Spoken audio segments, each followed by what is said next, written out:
Hey, what is up, everybody? I think I decided on Xbox Nation. I like that for a podcast name. I'm pretty excited about that name. Something a little bit different, and I'm hoping to keep doing it on Wednesdays. Thank you guys for taking time out to join us today. It's going to be an interesting topic because it's stuff that gets me a little bit heated. It gets mooch heated, and everybody, if you're an Xbox fan or just a fan of things that maybe aren't, how they should be, or if you're a fan of the underdog or the little guy, even though Microsoft isn't the little guy when it comes to a lot of aspects, they are when it comes to gaming, because that's like the good old boy network where it comes. Sony's been around longer, so they tend to get a lot more of the they get a little bit more of the free pass for things, and that's just a fact of nature. And just before I get too much into it, we got Lebowski here. Say what's up, Blackie. What's up, YouTube? It's Blackie Lebowski. Thanks for watching. Hell yeah, and if you guys haven't subscribed to him, go check out his channel. It kicks ass. He's got a lot of really cool content up. He updates regularly. He's really funny. He's got some cool stuff. We got Too Much Food here as well. Say what's up, Too Much Food. Hey, what's going on, guys? And by popular demand, his camera's not turned on, so he's not going to be making goofy faces at everything we say. So yeah, congratulations on that. And go check out his channel. He's an up-and-coming YouTuber. I think you got content pretty much every day, don't you? Every day. There you go. And then we got the one and only Mooch, who is a presidential candidate for 2016, running as Donald Trump's vice president. Only in America. By the way, Mooch has his channel up. He doesn't have a video except for one saying coming soon, and he's already at over 1,000 subscribers. The one and only Mooch. Thank you very much. I do want to take a second to thank everybody, because a lot of people that are listening to Crap Show have subscribed. So thank you. Videos are dropping in the next day or two, and as Crap will probably remind everybody at the end of the show, I'm hosting BGST on Sunday. So hope to get you'll get your full of Mooch on this episode. So buckle in, trust me. Yeah. Make sure you guys sub to Mooch and check it out, because this Sunday at 8 p.m. Eastern, Big Gamer Small Talk. And it's going to be a hell of a show, I can guarantee you that. So back on a little bit more about this topic, the media in general. I mean, there's a lot of stuff going on, and a lot of people are like, well, you guys have the tinfoil hats, you're crazy.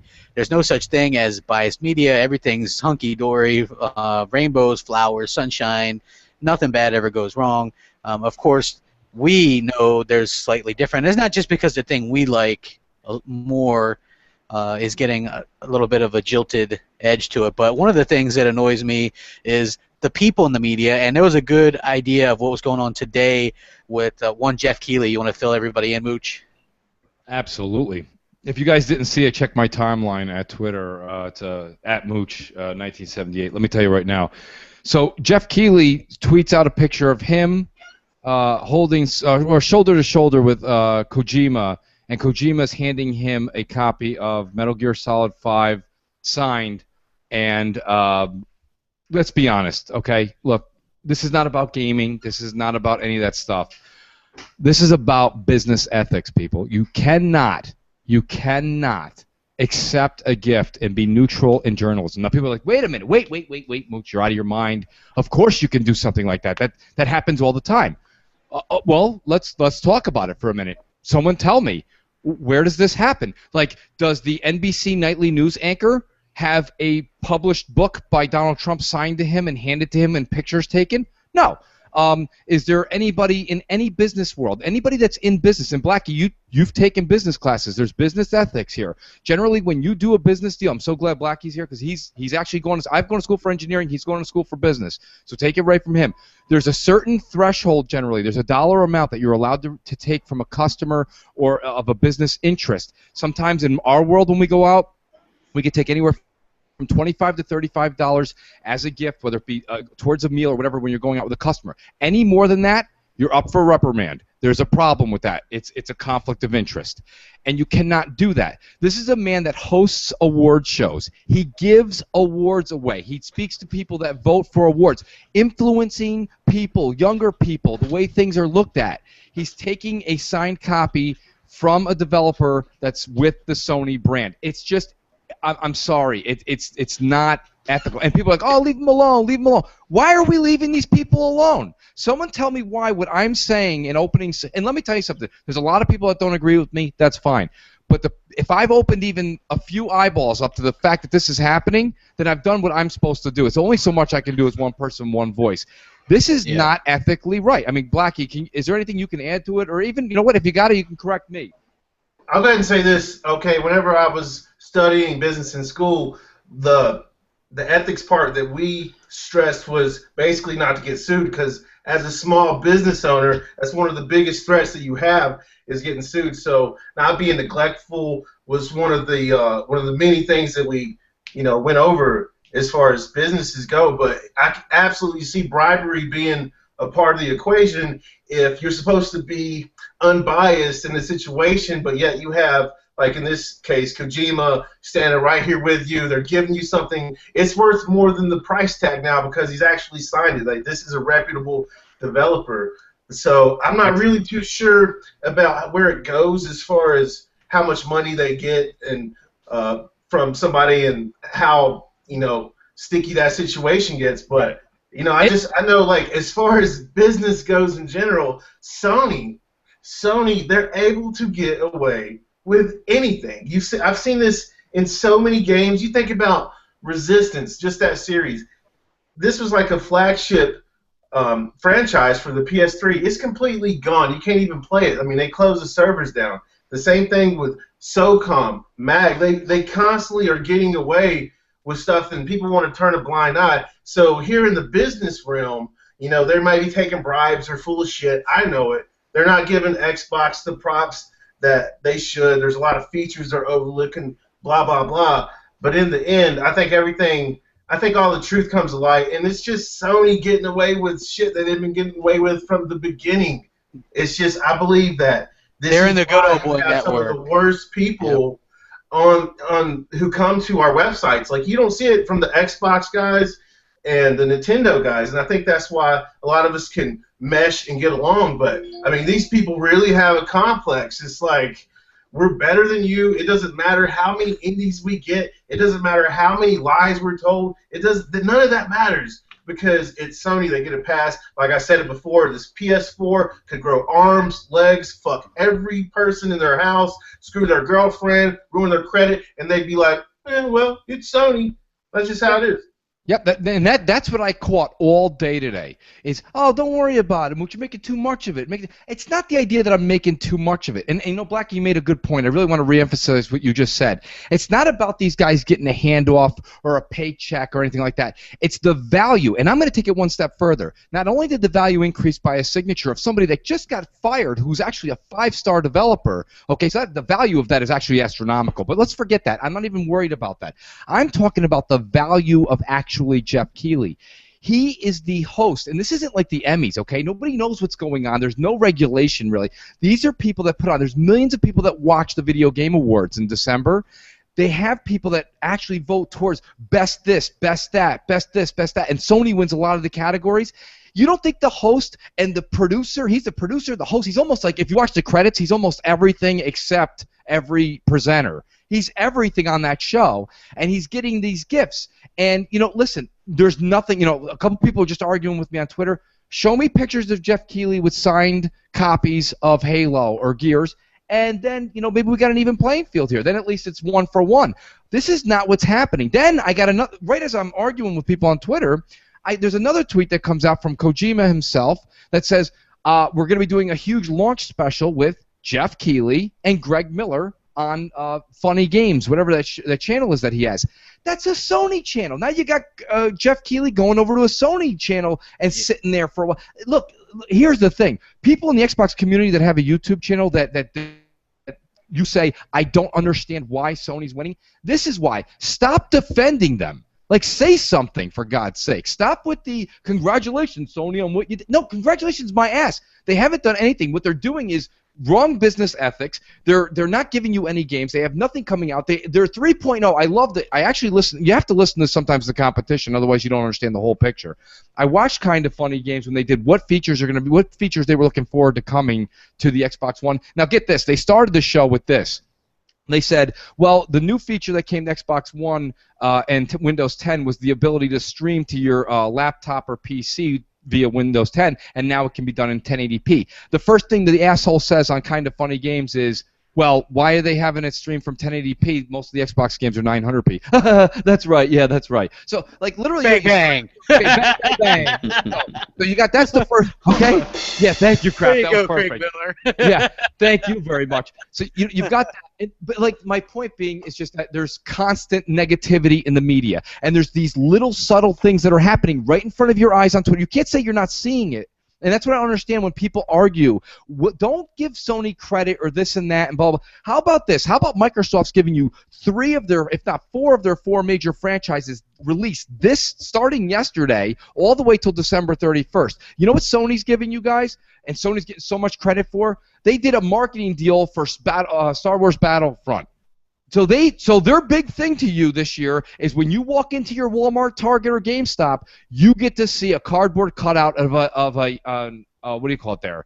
A yak or whatever the hell those things are called. That's what you actually get to look at. You definitely don't know your Star Wars, yeah. No, I don't. I'm sorry. I like Star Wars, but I don't. You know what I mean? I don't get into the. You're not a worrywart of Star Wars. No. But whatever it is, like my point is this. Like this is the point. The point of the matter is that everyone keeps giving Sony credit, whether it be the Xbox channels or the Sony channels, and then people are like, I have no idea with all these features and games we're getting. Why is I don't Sony give still them winning? credit. No, I mean, because I'm not blowing smoke up anybody's ass, man. A lot of these people will do that, or the people that look. I've had people come to me, well-respected people that do YouTube channels, but try to stay quote unquote unbiased, and they're like, "Well, there's so much negativity. I want to stay positive," and I'm like, "Well, listen." You actually, I know many people, and you can try to formulate who said this to me, but they were like. And I told these people, I was like, you know what? You probably have a bigger voice because people look at you as unbiased. If you come out and say, hey, this raises an eyebrow what the media is doing here, this particular thing, people might take a notice more than, say, me or Mooch or Next Gen or Showstopper or whoever, because we're looked at as those crazy tinfoil hat wearing fanboys, and that's not the truth. Just look at Jeff Keighley, what he's done in the past, right? He's the first one to tweet as soon as Sony announces the NPD results. He'll be the first one to tweet. Sony announced that they won NPD for this month.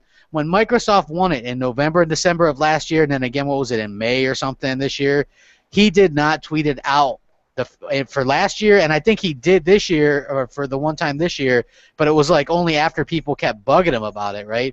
So he right away doesn't want to tweet out anything having to do with Xbox One. Then Xbox has no presence whatsoever at his Game Awards show. It's all indies and Sony and Nintendo.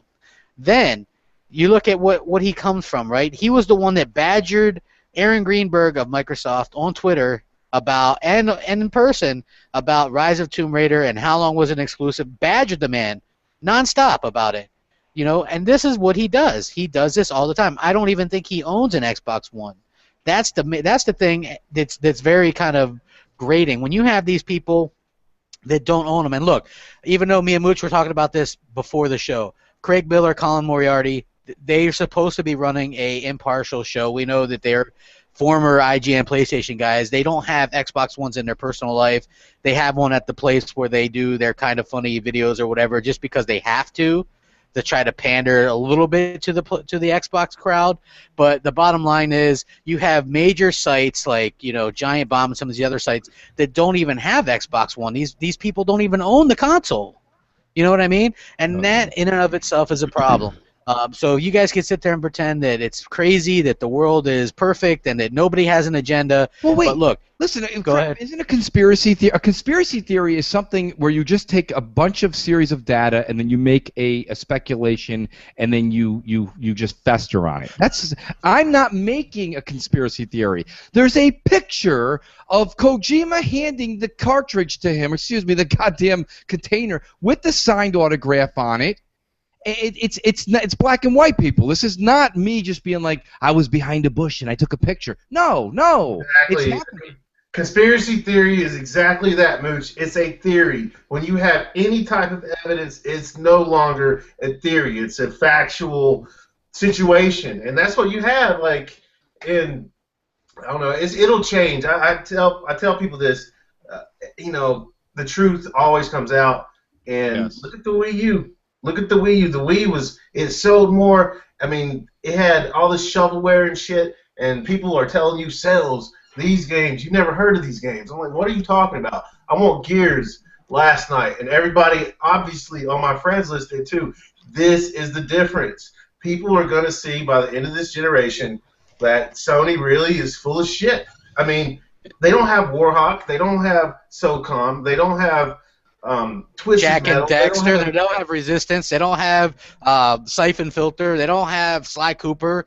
They're not doing anything that they're known for. They And got that's- rid of all their franchises because they have to pay for it, and they don't want to pay for shit. They're busy hoarding their money so that they could cut checks to people like Jeff Keighley and people over at IGN and GameSpot. Food, be careful. Food, be careful, because here's the thing. I'm only interrupting you for two reasons: A, to save your Twitter from blowing up, and B, to be honest with you, that's not where I'm going. And if that's where you want to go, Food, that's fine. I'm not saying this is the old 1920s mafioso, okay, where they're handing off a white envelope to people and being like, here's the money, No, it's not that at all, okay? They're doing it in other methods. They're doing it in other forms. They're flying them out. It's very similar to what's going on right now, and I'm sure Crap wants to segue to it, so I'm going to let him take it from here. But this whole shit that's going on with Metal Gear Solid 5, did you hear how the reviews were done and how things took place? Yes, okay. So if you guys didn't notice, okay, Metal Gear Solid 5 got really good reviews. Everybody's like 10 out of 10, 10 out of 10, right? And I get to thinking, I'm like, okay, I've liked this series in the past, so no denying that this game is probably pretty good. But most of the reviewers had to go to this like Konami boot camp where they're supervised while they're playing it, so that they could review it. They weren't like specifically giving a review copy to enjoy at home, play the game on their own time. They were kind of had people watching over them while they play this at a Konami event to and then do the review, right? So that's basically problematic in and of itself. And despite that, the problem that I really had with the Metal Gear Solid reviews and the 10 out of 10s was, okay, check this out. IGN says 10 out of 10 for Metal Gear Solid, right? Comes out the same day as Gears Ultimate. What did they give Gears Ultimate? They gave it a review in progress. Why? Because they couldn't play the online that day. But go back to Metal Gear Solid 5, 10 out of 10, but the online doesn't launch for that till next month.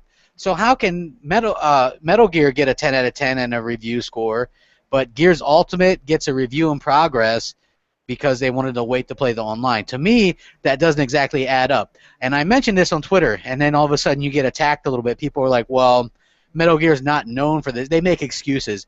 Just because something's not known for it doesn't mean that it's okay to give it a free pass. Okay, Metal Gear is not known for it, but the last Metal Gear had Metal Gear Online that was quite fun. When they announced that Metal Gear Online was coming to this, it wasn't a later thing. It was delayed. So that in and of itself, you're getting half a product because this game has an online and offline. And you're getting half a product and it's still getting 10 out of 10. That is problematic. Gears of War Ultimate. Why? It is just a remake, true, but it launched with both online and offline. Why doesn't it get a fair review from IGN? Why is it a review in progress? Why? Now, can I just go back 1 second? I'm going to continue. One of the things you said, they were being monitored, right? These reviewers were being, what was the word you used? They were being what? They were being monitored. Why is it, okay, just so you don't think, this is not conspiracy theory, folks. This actually happened. They were being monitored while the reviewers were playing it. Go ahead tomorrow and look at any kind of food critique. When a food critic goes out to a restaurant, okay, the restaurant may be aware, okay, because I know people in the restaurant industry. I know that they know the day that the critiquer is coming, but the chef does not come and sit over the shoulder and be like, do you like it? Do you like it? Do you like it? How is it? You want more pepper? You want more pepper? You want more salt? No, they eat the food, they go back, and they write it. How can you be a judge when not only are they there watching you, but they're also when they're monitoring it, they're also making the conditions perfect. So whenever you see something going on at Gamescom or E3, I've had this argument with many people, and I say, well, look good there. They contradict me all the time. They say, well, Mooch, remember, that was under perfect conditions. Microsoft was right there. These are under perfect conditions by Konami when the reviewers come in. The 10 out of 10 is completely and utterly not liable. You cannot use this at all, people. So you're going to have to wait for YouTubers to get their hands on it and be careful there. Because if you tune into Greg Miller, it's an 11 out of 10 regardless. They bust these people and flew these people in. That was free. And that goes back to the Jeff Keighley thing. You can't bust. Listen, let's say I said to you, Blackie, Food, I'm going to take care of you guys and send you guys to a week all expenses paid resort, and you guys get there, the food sucks, the service is terrible. Your drinks don't even have ice in them. They're just like lukewarm. And you're like, you know what? So Food turns to Blackie and goes, this was absolutely the most pathetic thing Mooch could have ever done to two friends of his. And then Blackie turns around and goes, bro, it was free. All right? So you're already biased. Now I tell them this is the place to go. Just as a recommendation, they go, they sit down, same experience, bad food, bad service, drinks are warm all the time. They're going to come back at me and be like, that was the worst goddamn place I've ever been in my life. But the tune is different when it's bussed in. These people were bussed into Konami, they were taken care of, they were monitored, they were fed, and they were sent back. How bad can you hate someone that feeds and houses you for a week while you deliberate their game? That's ridiculous. And anyone this is happening. This is factual because one of the reviewers said we are not going to give our opinion based upon that. We're going to wait until we actually get the game and play it. And no, they're not going to get the game signed from Kojima. Anyone that's in the gaming journalist business knows that the games come via mail. That doesn't mean that you don't go to a convention and pick up a cartridge or a disc. I know you do that, but guess what you don't do? You don't get a signed copy from the developer with kisses. You don't get that shit. That's not how the game works. That's Did he not put how the on industry lipstick works. and kiss it? Like Absolutely. There you go. Hey, and just so you guys know, man, we're not trying to cut off Blackie or too much food here. It's just we're kind of full hot on this deal. I apologize. Yeah, guys. it is. No, and I am too. I was like, heated. I'm sorry. I was like, I got to go in on this, and then one of the other things that I want to talk about, like a lot of you guys will still say, well, Jeff Keighley, look, there are preferences. Let's admit it. We all have preferences, right? But when you're a professional, you have to do your best when you're a paid professional to act professional. And so I think you have to do a little bit better job, and I think that anyone with the evidence presented about Jeff Keighley will admit that, maybe he's acted a little bit biased, to say the least. And that's not the only one. Like I said, look at NeoGaf, the head moderator bitch there, actually paid by Adam Boyes of Sony, was backed by and they worked together at a PR company. So, you can take that for what it is. Again, I did a little social experiment, created a Big Gamer Small Talk account on N4G. Started off with 5 bubbles, down to I think 2 or 3. Haven't done any trolling. All I did was go on Xbox posts and say, hey, I'm looking forward to this game, or that sounds cool, or good job, Microsoft. And then you get downvoted. Why? Because the majority of people online are the PlayStation fans, and that's why they pander to them. Now listen, I'm not saying that Xbox fans should boycott these sites, right? Look, Giant Bomb gave Gears of War Remastered, or Gears of War Ultimate, my bad, a 4 out of 10. A 4 out of 10. Now, anybody that does reviews on a scale of 1 to 10 knows anything under 5 would mean that the game is utterly broken and unplayable. You're looking at a, Barbie horse adventure, type game, or Jumper, Griffin Story, based off the movie. You're talking about really bad games, like completely broken games to get a 4 out of 10, right? 4 out of 10, think about that, right? This game isn't that old. It was completely redone. This isn't a remaster like where they just up the res and call it a day. This isn't God of War 3, but keep God of War 3 in mind, okay? Because this site, Giant Bomb, they gave that a 4 out of 10 and said, quote unquote, the graphical upgrade is non-existent. It's really half-baked. There's no real improvement. Okay?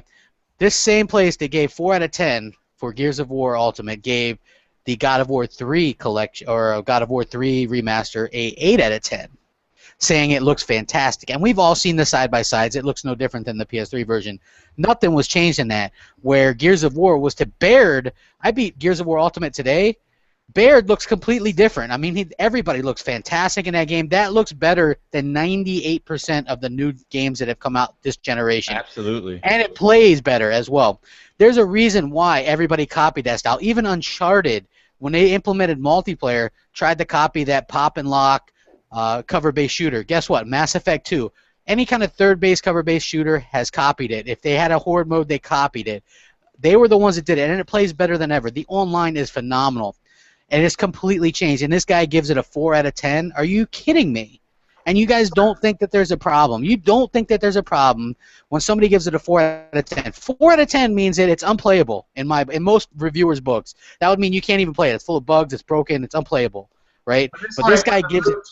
Mooch showed this on Twitter earlier. It was talking about the media bias, and it had The Last of Us and they both basically the same Metascore. And Gears of War Metascore was way lower. And I'm thinking, how the fuck does this happen? The Last of Us was not even really old enough to get a remaster. Yeah. They got pictures side by side. There, you can't tell a difference. You're looking at Gears of War, you can obviously see a difference, and the sound has changed.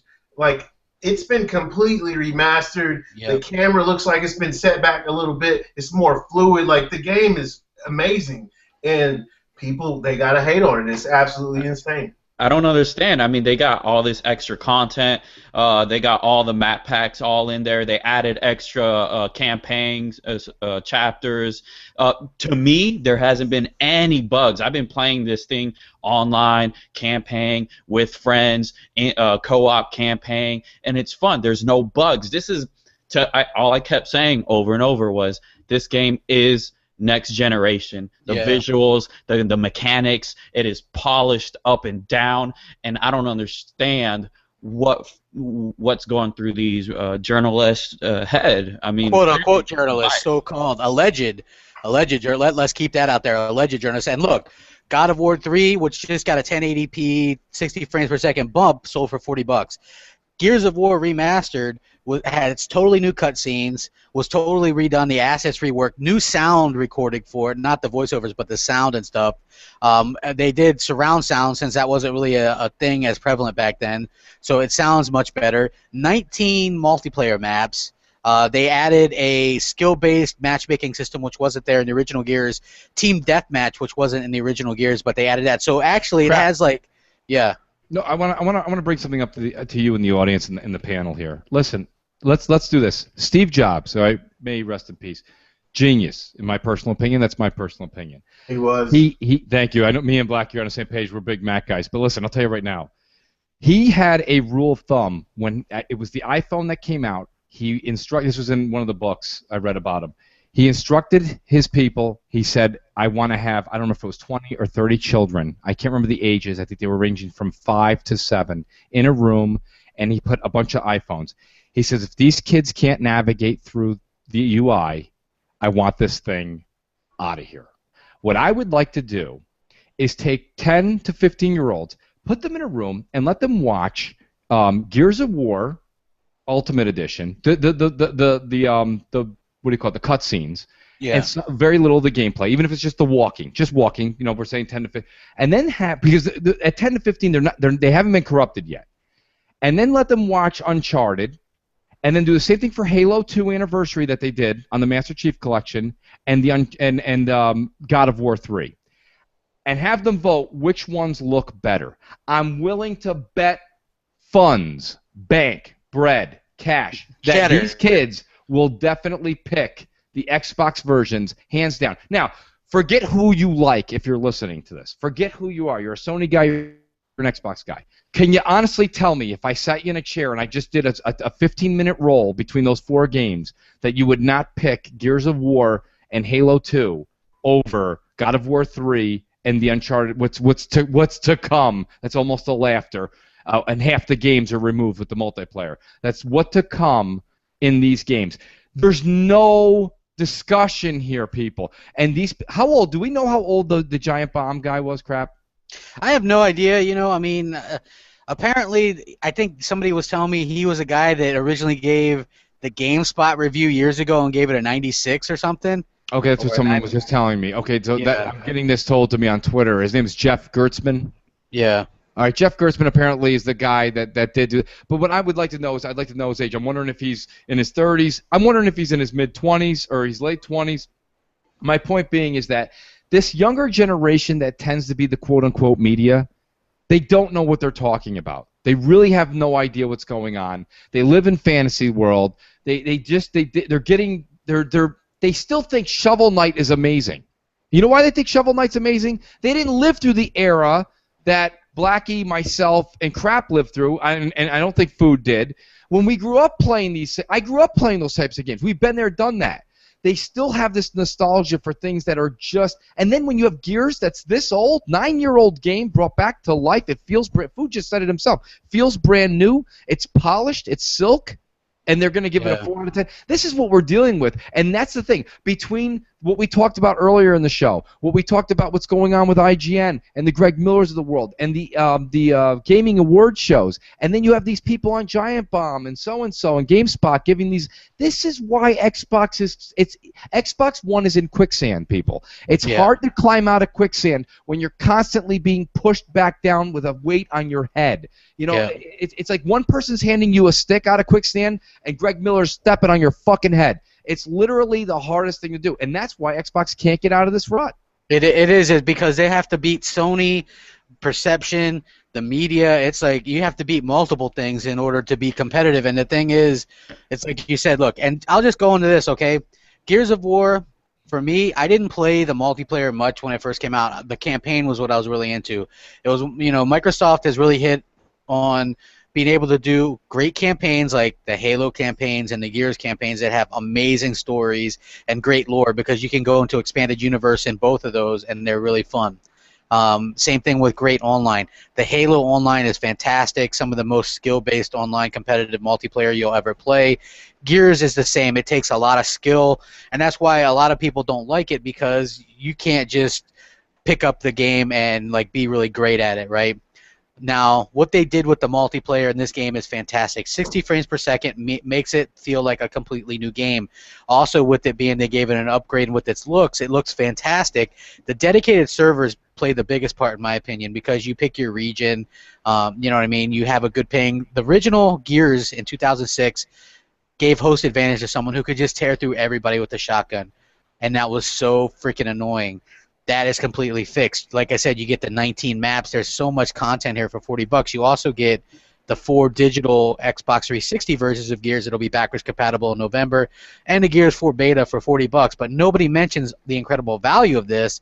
You know, it's just like, hey, let's go ahead and try to crap on it because it's Microsoft, and they wanted to do DRM 3 years ago. You know what I mean? $40 fucking dollars. Like, get the fuck out of here. That is an amazing deal. They're not trying to sell you fucking a polished turd like God of War 3 for $60 fucking dollars. The same thing with The Last of Us, but for $40. Like, if you can't afford a $40 game, then how do you have that console? They look for any excuse to. It was like you were saying earlier. They really look for any excuse, and Jeff will just push down on your fucking head. Like, what I've been worrying about too is with the rumors, of course, of the new Xbox One Mini. You know, immediately the media is gonna just say, yes, it's thinner, but there's no optical drive. Like, they're just going to continuously bash and bash and bash, and they're not going to stop until their agenda is fucking fulfilled and PlayStation's, you know, has 97% of the market. Well, go ahead, Blackie. Yeah. I feel like everything works itself out. It really does. And there are a lot of people, as of yesterday, I think they're going to be looking at the Xbox. Now, these people include a lot of 360 owners. Now, see, a lot of people still haven't jumped to that next generation. They haven't had the Gears, the new Halo. Well, the remastered Gears is here. Your newest Forza is going to be here in a month, and then you have the newest Halo. And Sony, like I said it before, they kind of got this really good head start because you have all this social media influence. You had this long generation. You had a lot of people who were just quick to get the new next good thing, and they did, and they did it for the wrong reasons. They did it for, you know, all these things that happened at E3. But there's eventually going to be a time for all people who love games, and they're out there. It doesn't matter if they have the PS4 right now and they don't know who we are. They're going to hear this one day, and they're going to realize this system has Gears of War. It has Halo. That looks fun. It has Forza. It has Scalebound. They're moving in a different direction. They got Quantum Break. They're doing things with the cloud computing, the Elite controller. These things have never been done. As far as I can remember in a console history, they're really pushing the boundaries as far as hardware, as far as software after launch, the exclusive games. And you can keep kicking somebody down, but I'm telling you, there is no new format to save Sony. My uncle and my brother, and I knew a couple of grandparents had a PlayStation 2 and a PS3, all because of the DVD and Blu-ray formats. And I'm telling you, they don't have that shit. And so it's going to be, there will be a day when this shit comes to a fucking end. Like, I really do believe it. And even if they have sold more, that's fine. I'll look at the Wii, and I'm looking at the Wii U now. They're talking about a new console because it's devastated. But the Wii did so good. See, I remember history, and I look to the future, remembering the history, and I don't let this shit worry me. I got Gears of War. Y'all talking about it, I'm ready to go crack out on this shit again. I am. You know what? Like, as soon as I get off here, like, no lie, I beat the campaign literally about 20 minutes before the podcast started. And, like, I got friends ready to dive back into the multiplayer. We played it till the first time I've played. You know, I'm getting older. This is the first time I was up till 3 a.m. last night playing the multiplayer. Just, you know, it was just so fun, you know, and I think that is something that, you know, and I'm not even real big on remasters or stuff, but the fact that they took the time to make that into, like, a completely new, it's almost like Gears of War Online experience, like a completely new game, because a lot of those maps I've never played. You know what I mean? And they added the spotting system, which was never in Gears 1. Yeah. They added the 60 frames per second, which obviously makes a huge difference, and the dedicated servers, and also the skill-based system is completely new. So I think that it's like a completely new experience, and it's just so much fun. Like I just love what they did, and again, the price is right with that, and I love that, and I just want to say this to everybody, because there's a lot of people going around going, man, you should boycott these sites, or you know, and guess what? And I know, like, people like Next Gen, he says that he doesn't support them. I'm not going to tell you to do that, because I'm gonna be honest with you guys. At the end of the day, these sites don't give a shit about you. They don't care about Xbox fans. That's why they're pandering to the PlayStation crowd, because they outnumber you guys, and it's the gullible PlayStation fans who give them clicks anyway. So they honestly, if you boycott and don't go there and don't give them clicks, they don't care, because they have the dime a dozen ignorant, idiotic PlayStation fanboys that will go there for every article that says resolution or sales or this or that. And that's exactly what they do, and they live off of that, and they live off of stupidity. That's a sad fact, because there is no more games journalism. It's they're taking the TMZ mentality. I mean, look, I do like sensationalism a little bit as well, but I'm just an entertainer. You know, I'm not a paid journalist. I have fun with it. We all do, but I mean, I have a passion for gaming. But at the end of the day, these are paid journalists who should be taking this a little bit more seriously. You know, and I don't want them to ruin the things. You know, like, they make it seem so one-sided. That's something that bugs me, and that might bug you guys too. They make it seem like Xbox One isn't doing well, and it is. It's doing extremely well. It's doing 50% better than the 360, which is at like 90 million units. So I think that says a lot. I think that Sony, you know, they've gotten lucky with the PS4. If you look at them as a company, they're failing everywhere. Vio failed. Their phones failed. Their TV division failed. Everything they've done, 3D, failed. Everything they've done has completely failed. They're throwing shit on a board and seeing what sticks with the PS4, and that's it. And they think they can get away with indies, remakes, and these little porty, shitty games like Rocket League and soccer cars, and they think that that's going to fool people forever, and it's not. You know, people will eventually wake up, because guess what? The games that you grew up liking on PlayStation aren't there anymore. And you look over at Xbox, and we're getting the games we do like. You know, we're getting Halo, Gears, Forza, Fable in the same year. That's the 4 biggest Xbox franchises. That's huge. I don't care how you guys try to damage control any other way. That'd be like if Sony were coming out with a Gran Turismo, an Uncharted, a God of War, and a SOCOM in a year. That'd be unbelievable. All right. I'd be like, hell yeah. Let me give some PlayStation love in there. But Sony doesn't do that. They go, hey, let's give you this shitty horror game, and the media is going to help us build it up, and they're going to have you guys notice, Mooch, you'll notice this. Remember how Bloodborne was Twitch streamed and played and like Let's Plays and all this stuff, right? Yeah, 700 episodes full. They're doing the same thing with this Until Dawn game. Yep. It's a $60 7-hour movie. Where's the 70, 75 a week Let's Plays of Rise that they just mimicked? That's the thing I don't understand here. People are like, oh no, you're just a fanboy. I'm not a fanboy. I'm actually an intelligent consumer. What I'm trying to say to you is I don't understand how nobody else sees this. It actually scares me, concerns me. Like how nobody else... Right, you know what I mean? Like, this isn't about fanboy. This is about you have the media telling you that Rise is QuickTime events when actually maybe less than 10% of it is, and that's what it was dinged down for in repetition. But then there's a 5-hour 1978 horror movie that has turn left or turn right literally with the D-pad, or excuse me, the left analog stick, and that's an 8 out of 10? Like, are you people awake? Is this that movie with Roddy Piper? May he rest in peace? They Live? Am I not wearing the glasses? Am I the only one wearing the glasses? Like, what the fuck is going on? I don't like. That's why when I got on with Crap today, I said I'm just heated because I'm tired of the bullshit. And you know what? I'm gonna sound like Zaire here. I'm not gonna stop. The channel will grow. The channel will get stronger, and I'm hoping Blackie keeps it up. I hope Food keeps it up. I know Crap will keep it up. Hell yeah! Like, if we're the only voices of reason, I think Blackie said it. And when you were talking, I'm nodding my head left and right. I agree exactly with what you're saying up and down.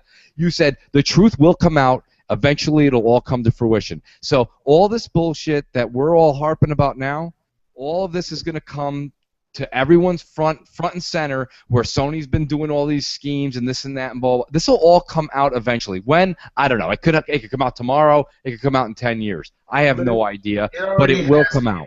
Man, That's true, Crap. That's true, Blackie. You're right. This consumer affairs page, I'll try to find a link and leave it in my next video and actually talk about it. It's something I have been meaning to talk about for quite some time.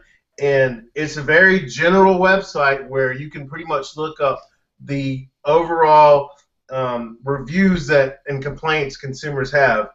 And I looked up the PS4 one day, and it was just absolutely riddled with complaints talking about, just getting a box to the consumer and getting it back. Like, the customer service was horrible, underfunded. I remember reading that. And this goes on for a whole lot. Like, I don't think a lot of people really get on the internet as much as we would think. Like, I still know people where I'm from, and they don't get on forums. They don't say these things. But gamers on the internet are the vocal minority. That's the problem. It's like the ones that are on make it seem like there's so many, when in reality maybe it's just a few thousand, out of the millions that game. And that's that's an unfortunate thing, that like a lot of these companies bow to pressure or whatever from a few thousand people, which that's something that I'll never do. Like, I always speak my mind no matter what, and I think that it's bad to, like, the whole mob mentality. Oh, know this or know that, or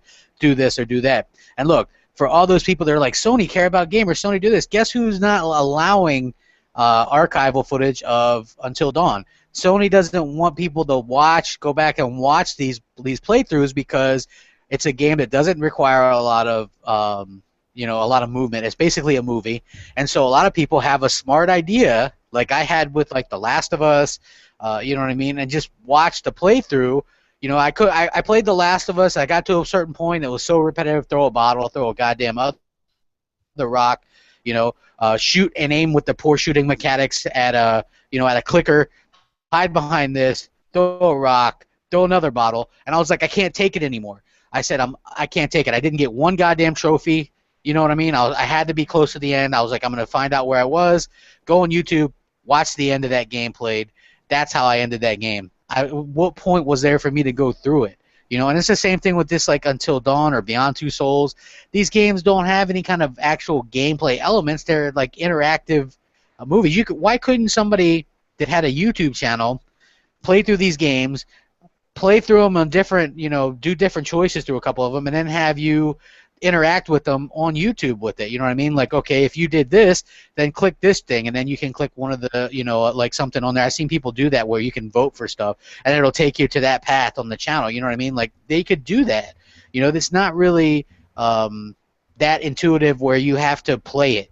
And Sony doesn't want you to do that. Sony's like, hey, we want you to blow money on this game. We have this new media darling. Who was it that the guy from Andrew Reiner from Game Informer, and I follow this guy, and he's becoming more and more of a Sony dude, and I've noticed it, and people were like, what do you mean?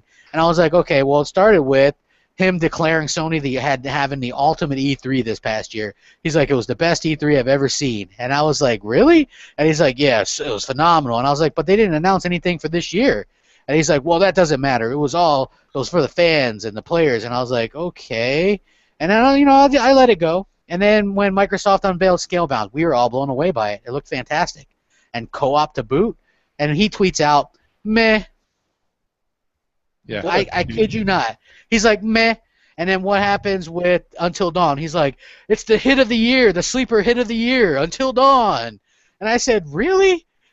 Again. And he's like, it's amazing. It's, we're going to have playthroughs and this and that. And I was like, unfollow at that point. And I even told him, I was like, hey, continue to kiss Sony's ass. And I usually don't like to go off on people like that, because, and I implore you guys not to do that either. If you guys really want to talk to some of these representatives from these sites, let them know that we know what they're up to, that there's some media bias going on. They're covering for Sony's ass is what it is.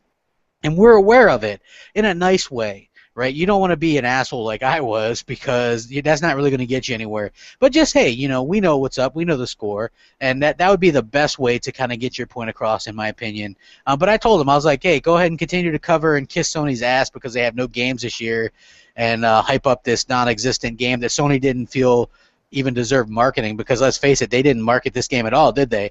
They didn't talk about it at E3. They didn't show it off at E3, which means they probably thought it was going to get shit scores, you know what I mean? And then people were like, I mean, this thing looks so cheesy to me, right? But I guess it's a 8 out of 10 if it's a Sony game, right? And this is why I agreed with you, like, and not with Zaire in the particular issue with, like, not going to these sites and not having to deal with the bullshit. But I really think, like you said, the Xbox fans, or gamers in general altogether, are the vocal minority on the internet. And then they don't care anyway. They don't care. And of those groups, the PlayStation fans are the ones that cater to these websites. They get more views from the PlayStation fans, so these websites, of course, make content for them, and not enough Xbox fans complain and bitch and blow their shit up about why this review is biased and this and that. So therefore, they're just going to keep making biased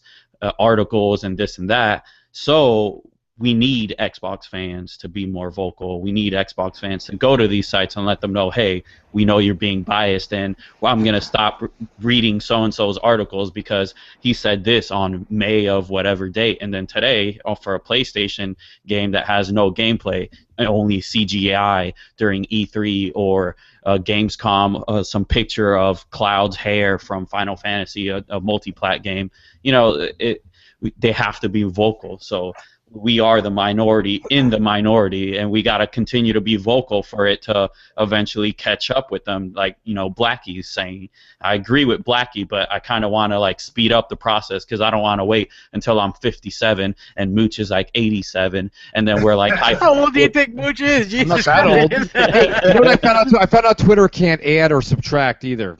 My birth year is 1978. Someone's like, you 40-year-old bastard. Hey, you know what? I get called that too. People are like, you 40-year-old. What the hell's wrong with you people? I'm like, are you serious, man? I got like 7 years before I hit that. Are you kidding me? Come on. I'm saying, really though, the evidence, it's out there, man. Like, people are complaining about Sony. Like I said in them Consumer Affair reports, like, they had some serious issues with how Sony handles whenever something breaks and that whole process. And then on the Microsoft side, and I swear to God, guys, the most complaints, and I'll leave a link to this in Twitter. You'll see it here soon. But the biggest complaint was, like, my son is buying shit with my credit card I put on there. Well, I'm thinking, well, you dumbass, that's why they have parental controls. That's not Microsoft's fault. And that's what I'm saying. When you look at some of the evidence that's out there, it's very indicative that the PlayStation 4 is a piece of shit. There's a lot of unhappy people. And whenever you mix the whole situation coming this fall with Halo and Forza and Fable, and now we have Gears and Rare Replay and the whole existing back catalog, I'm thinking it's going to be funny to see Sony flounder, because people are going to be wanting something fun. I mean, sales, that shit is only going to play out so much, and these bitches are getting irritated in the comment sections and on Twitter. It's like they're getting more agitated. It's crazy. It's funny to me, man. I think it's It's not going to take that long. I think these PlayStation fans are actually truly excited for games like that, though. Like, I don't think they're faking it. I genuinely believe they're excited, and it's only because they don't have any games coming by. They don't get a hold of a good game every now and then like we do every month or every month and a half. So they get these shit-ass games, and then they're like, let's play Rocket or Soccer Cars. It's fucking free. It's amazing. Or let's play Bloodborne. Like, they don't get these good games. So when they get one that, or even CGI, if they get a glimpse that there's a game coming soon for your console, they praise it up and down. And that's, I genuinely think they adore this trash that's being fed to them. Well, here's the thing. Let's be honest, right?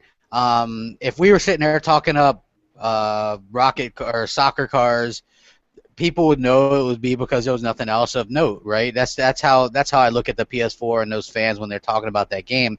They don't have anything else of note. Their last big game was what, Bloodborne, and that's a very niche title in and of itself. You know what I mean? I think that says a lot.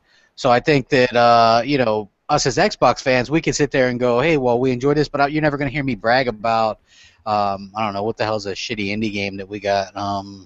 A shitty one? Ugh. They're all mostly shitty to me, but I'm just curious. You know, what's a real crappy game? I don't know. Is that an indie game? I'm just trying to throw one out there because we got good Halo and shit. I'll say Smite. Well, that's not an indie game, man. That's a free-to-play game. Okay, I don't know, That's man. a MOBA. I mean, you could say you could. I don't think it's a shitty one, but if you want to use Super Time Force, a lot of people didn't like because, you know, and it was Xbox exclusive for probably about 6 to 9 months. Yeah. Yeah, okay, so Super Time Force. If we were like, man, that's Super Time Force, and that's all we talked about for 2 months. Or Volgar the Viking. Yeah, or Volgar the Viking, or maybe. Chariot, or one of those Chariot. crappy games. You know, then, yeah, the people would know that we didn't have anything else to play. I mean, look, Bloodborne, you can count that as your last PS4 AAA exclusive, right? When's the next one? They don't know. Uncharted 4? Nobody knows when that's coming out. It works in a cycle like this. They have games, and let's give them the benefit and say these are good games. The problem lays in the longevity and the quality, the overall quality that you give the games. And it's like Bloodborne, as good as that game can be, you're going to be done with it within. Hold on. I don't want to interrupt you. IGN gave Gears of War an 8.5, and the only con was too much A button. How the fuck is there too much goddamn? Oh my god. There's only too much food. No, hey, but guys, hold on. 8.5, too much A button. But hold on, too much A button. Hold on, wait. I'm looking. I just got the picture. Wait, I'm looking for it. Too It's much almost there. A button, but too much A button took 1.5 points away from it. Too much A button, guys. That's it. Insane. That's insane. That's insanity. That's what holds it from being perfect. Hey, too much A button. Hey, man, shout out to like the 230 people watching us, man. You guys rock out with Xbox Nation. I'm really excited for that because I like doing. Is that accurate crap that it says too much A? I'm looking at it now. Is that real? I just want to make sure someone didn't. Yeah. No. Somebody mentioned that to me earlier. Screenshot it. That the con that they had listed on the review was too much A button. So yeah, I'm not look, dude. I'm not knocking 8.5 as a good score. I agree. That's especially compared to the Giant Bomb or the GameSpot score, which scored Until Dawn higher. Which I mean, look. Call me stupid on that one because I would have thought that game would have scored in the 50s because it's not really a game. It looked really cheesy and stupid. You know what I mean? And that developer wasn't known for anything outside of PlayStation Move games that were really bad. So, yeah, I don't think that, I think that took everybody by surprise. But don't get me wrong into thinking that I wanted the game to fail. I'm never one of those people that says, hey, I want this game to fail. I want this game to suck. That's not how I am. That game might not be my particular thing. But I don't wish that on anything. I don't want the game to fail. I like the industry going back and forth because look where Microsoft is right now. They're absolutely shitting on everything Sony's doing, and you won't, whether you admit it or not. Look at Games for Gold, right? We're getting AAA games every month now. We're getting backwards compatible games now, so we're getting double the AAA games now on Xbox One. Sony, they're letting you vote on which indie game you want. Congratulations, right? I mean, come on. At the end of the day. Us Xbox guys got it pretty good, so don't feel too bad for us. But I do wish that the media would treat Xbox and Microsoft a little bit better and give some of the fans a little bit more credit because, like I said, collectively we have a voice. It's organizing that voice and doing something productive with it and not going crazy and do like kind of what I did and be pissed off and like, you mother effer, go screw you and this and go up fist a dog or whatever. You know what I'm saying? It's not. It's not that. It's hey, sir.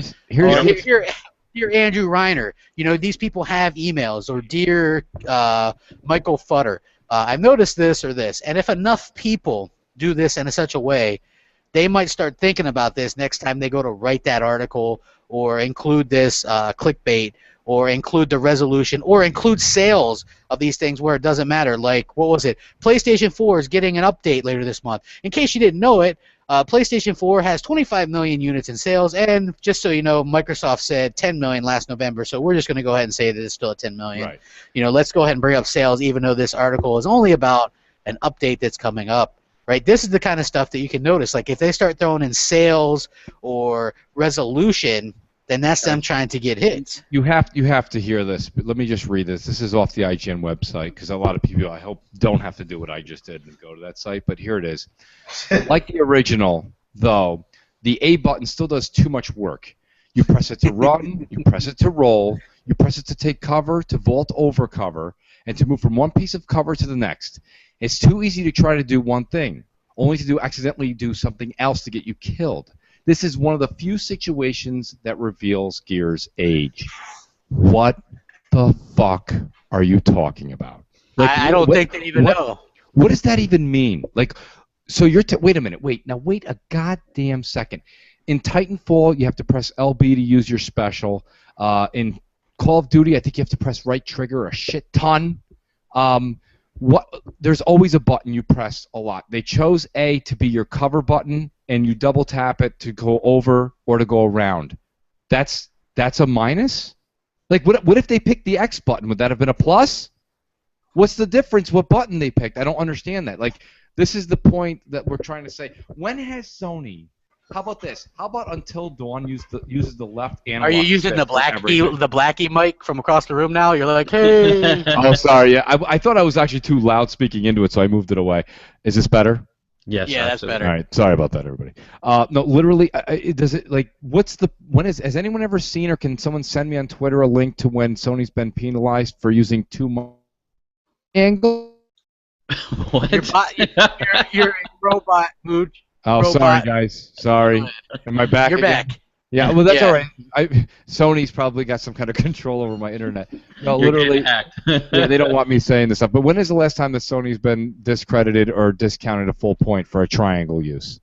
Nobody. And let's be honest here. Sony they're releasing a lot of these games like this Until Dawn game, right? Beyond Two Souls, Heavy Rain. I guess they think that that's a neglected kind of genre. I don't know, but to me, I think Telltale feels that genre really good because they tell really good stories, and so far I haven't really seen those really good stories from the Sony first party in that kind of direction. Yes, Uncontrollable or Gears is fun. It's absolutely amazing. Have you guys seen the joke with the PlayStation 4 controller with just the triangle button on there? No. It's a joke because it's like the QTEs and stuff, and I just always find it funny that people made fun of Rise for the QTEs, right? I mean, can we all get over that now and look back and think of how funny that was, even if you're a PlayStation dude? No, we can't. Right? No, you can't. Listen. Because you know why? No, I'm actually being an ass. I know. Literally, no, we can't get over that because there's still some douchebag. There's still, like you just said, whenever they talk about a PlayStation 4 thing, they always go 25 million sold. Whenever they talk about anything Xbox, they're like, Xbox has given backwards compatibility, over 100 games in November, new UI, all these games. But let's take a moment, folks, to remember 2013 and Don Matrick. It's like, what? Why are we talking about that though? But I mean, you don't go. They're all they ever do. Like 2013, I'm gonna get a tattoo of that on my right arm. Yeah. To remember, right, guys? Nothing else. Like everything else after 2013 didn't matter. Don Matrick's one comment about we have a console for you, and the fact that Microsoft never came out and said they were going to do the 24-hour thing and the this and that. It was all speculated by the media. They heard it maybe. Yeah. They may have even heard it from Microsoft. Microsoft never came out and said that. I'll be honest though. I'll be honest though. All right. While Microsoft maybe didn't come out and say exactly what was up, they did a piss poor job of conveying what was up. Because if they had explained it in the way, and not only explained it, but I feel like they needed something like Crackdown to show that off right away. Right. It's the same thing with the Kinect, right? You're gonna be like, oh, well, here's this Kinect, but you don't really have anything to use it for at launch, right? So I feel like it was justified, and maybe for the better, probably definitely for the better, because Rare, they ended up letting people go. Like, you have heads of studios at Rare, right? And you have to get Kinect Sports Rivals out at launch. If that was a launch game, maybe that does something completely different, right? Because you have a Kinect game that's kind of good. It's good. I liked it, for what it was. I'm not somebody that thinks that Kinect should have been with every Xbox, but I think that it definitely, I would never want to be without it, and it does have, some interesting aspects and things like that, but I can understand why they're kind of getting away from that. But it's like you got to have this compelling stuff to get people to buy your product, and I think that that's what that's all about, in my opinion. So. Hello? Hello. Okay, we're back. Okay. What's up? No, I thought we cut off. Oh no. We're live. Woo! Hey man, I'm trying to keep quiet and keep down because I want to let Blackie and I want to let Food have their opinion. Otherwise, like, I'm just gonna go on a rant. So. I wanted to say this, man. The alternative media. Since we're talking about the media today, and everything that you guys are saying it's got me thinking about this.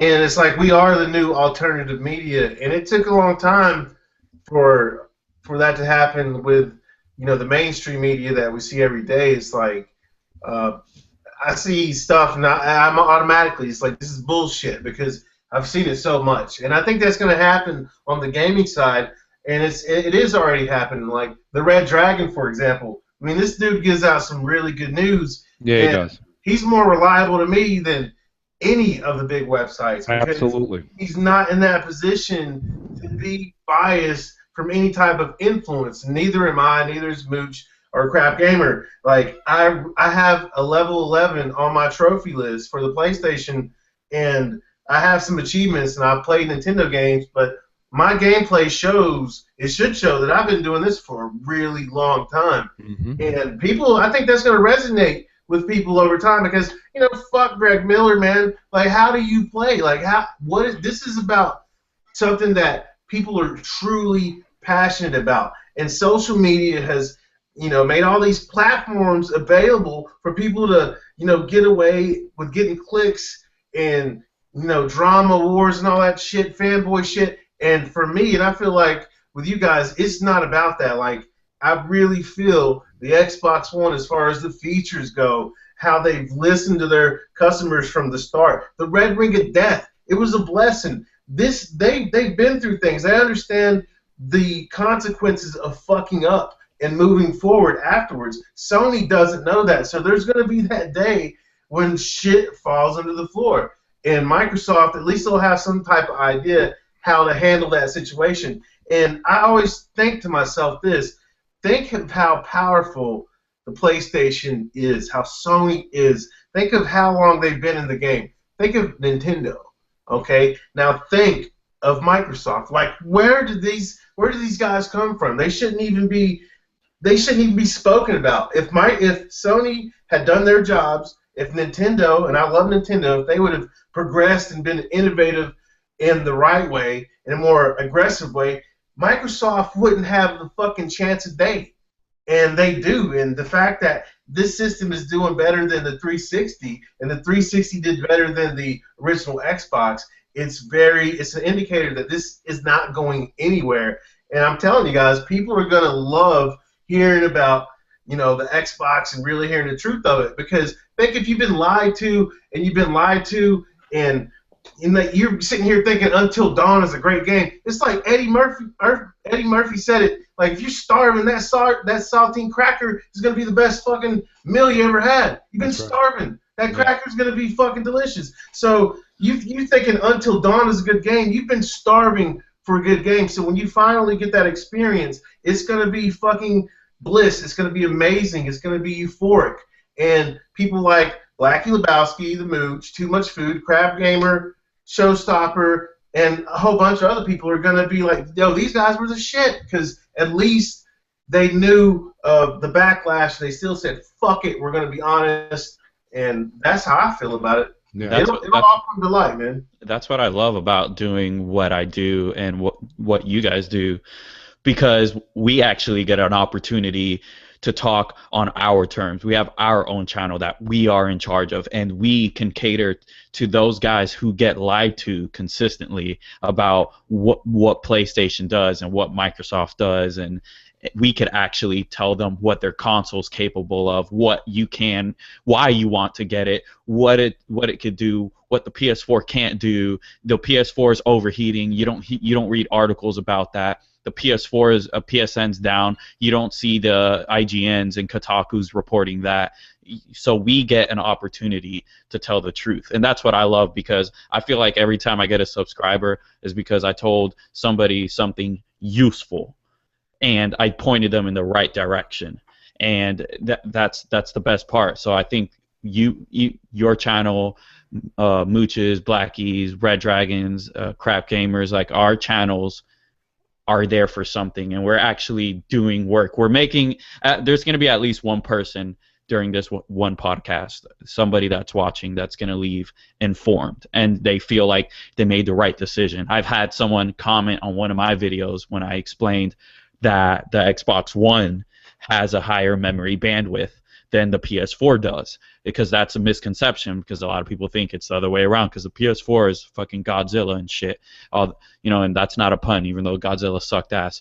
And I had a guy comment in the comment section, and he's just like, "Thank you very much. I just bought an Xbox One. I'm very happy I purchased it now." And that's one person that I helped, and I'm sure you guys who've been around a lot longer has helped so many more. So like, we are here for a reason, and we're doing it right, I believe.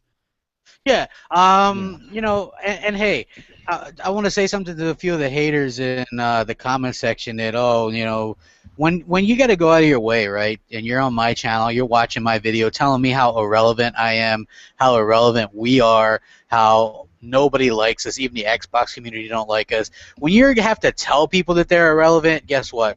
They're relevant, right? I never claimed to be a big channel. I have a voice. I think I have an opinion that resonates with people. People don't like to be kicked around. Why? And again, it's the Sony fanboys that made me do this, right? I did reviews strictly because I stayed out of this whole kind of thing. I did one video after I saw E3, and I said, I'm getting an Xbox One. Here's why. It was games. A launch lineup of Killer Instinct, Forza Motorsport 5, Rise Son of Rome, Dead Rising 3, and Titanfall coming out in March looked a hell of a lot more appealing to me than Knack and Killzone. And so I said that. And what did I get for that? Oh, I got death threats. I got, 1,000 dislikes on my video. So yeah, I decided to go and do a video and say, hey, you guys don't have a right to tell me what I like. I'll be damned if I'm going to let you kind of tell me what to do. And that's what I've stuck by. Nobody. I do these videos for me and for the Xbox community. Nobody comes into my goddamn kitchen and tells me what to cook, right? I do what I want. And if you guys don't like it, then don't watch. I will never understand ever understand why people that quote-unquote hate me or think I'm a joke or irrelevant watch what I do. That's what I love. I will not understand it. I do not look, and I don't even talk about these other dudes, little gap tooth boy or broken back dude or whatever. I don't watch these. I've never been to their channel. I don't care to go to their channel. If other people want to talk about them or get into beef, that's fine. That's just not what I do, right? I don't care. I couldn't tell you what these guys sound like, right? I don't care. So why don't I care? Because I don't like these guys. I'm not interested in what they're going to say. Okay? If you're not interested in what I'm going to say or don't like what I talk about, then why would you come to my channel? Exactly, Crap. And this is another thing too. I address some things, but I don't know what's going on there. And I feel like that's a good thing about this community is that's very true with a whole lot of us is that we do kind of, some things will be said here, but it's like there's no real, staying on that subject and and just going back and forth with it. And I think that's pretty awesome. And you know what I love about what Mooch said earlier was that he's not a fanboy, he's just a smart ass consumer. And like that's what I love, because we are not getting paid to say the shit that we say. We are saying it because we are fucking smart. We're not stupid. So we're trying to pass on that knowledge to the people who watch our channels. We're not Jeff Keighley. We're not getting paid by Sony. We're not these journalists that are being monitored to do these reviews. Hold on. Somebody asked me a question. Crap, did you flag Zaire's channel so you could host a podcast on my channel? Dude, look at my channel for the podcast that I host. I do Xbox Nation on Wednesdays, sometimes Thursdays on my channel with this group. Big Gamer Small Talk was on Next Gen's channel. You know where we held it last Sunday? On Showstopper's channel. I don't need to flag any. I've never done that to anybody. Next Gen is like, you know, me and him talk all the time. We game all the time. I would never do anything like that. I would never do that to anybody because I wouldn't care enough to. I wouldn't do that to people I hate.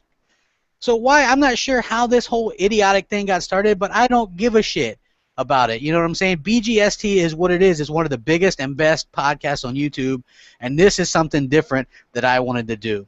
So I do both, and I don't really care for, you know, about any of that stuff. You know what I mean? That's like a completely ridiculous thing, and that's the last time I'm going to address it, man. It's ridiculous. That's a stupid-ass accusation. Cause it is. Me and Next, are you kidding me, man? Come on, man. Me and Next Gen have known each other for years. I think, what, a year and a half? Even if you did do that, he could see that you did flag him.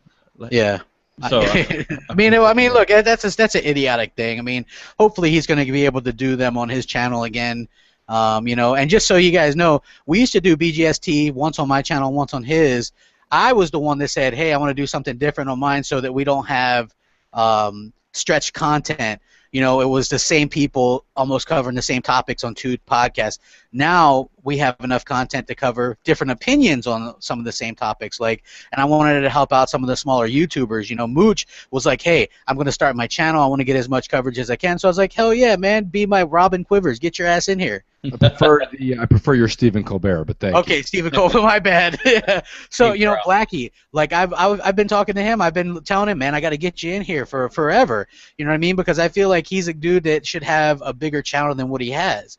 You know, because he's very entertaining. And Too Much Food was like. Well, I'll tell you something right now. It was. Can you hear me, Crap? Yeah, I hear you. Okay, I didn't know if I was botting. I apologize. What you're leading to, and what Food was saying just before that idiotic comment came through, was basically, we're here to inform you. You know, one of the things that, like, we all know what Crap does. Crap is probably I got into your channel because basically you were, you know, and I'm not using your own pun, but you were the news. You were like the news of what was going on. You still do it on Big Gamer Small Talk. Like right after the intro, you kind of take it away with a subject. And I started catching Blackie Lebowski's channel because what I liked what he was doing was he spitting out cold hard facts. He is a robot, Colbert. Hello. Sorry. Am I back yet? It takes like a second for it to come back. Yeah, I hear you. I'm sorry, guys. Again, I apologize. The wiring from Time Warner is next week. It's driving me crazy. I will be all set for BGST. I'm doing it in a different room. Don't worry about that. But anyways, Blackie Lebowski really does a great job of doing the financials, and he's showing you pure facts, and he makes sure 3 or 4 times during his videos, he's like, people, this is what this means. He's like, the parentheses are bad, okay? Because you do have to say that, Blackie, because people don't understand what those mean. Yeah. And like he's literally telling you specifically the numbers. Now my show, what my shows are going to be, what I do on BGST is I try to tell you what is going on with what you see in the media and what is actually correct in business.